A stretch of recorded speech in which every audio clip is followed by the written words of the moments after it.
Hey all, my name is Me here, and today I'm going to teach you how to web scrape, so let's get into it. First, you're going to need a command prompt. You're going to type in pip install request BeautifulSoup 4 and lxml.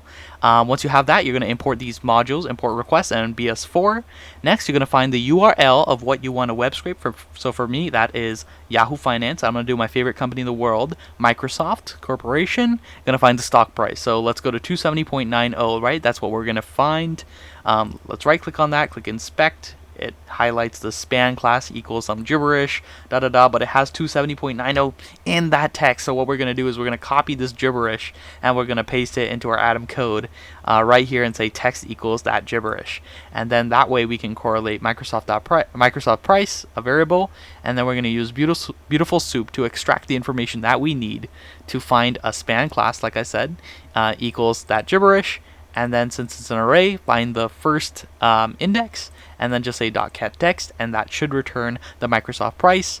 So the URL is the URL that we are scraping. Headers, basically if you type in my user agent on Chrome, it should give you what you want, Mozilla 5.0, whatever, another piece of gibberish, but you're going to save it under a dictionary. So user agent and then colon and then whatever you find with my user agent, just search it up on Google.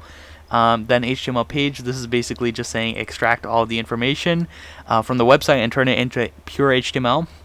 And then BeautifulSoup will extract that information and specifically give us what we want. So let's run it. And bam, 270.90, we are done. Congrats, guys.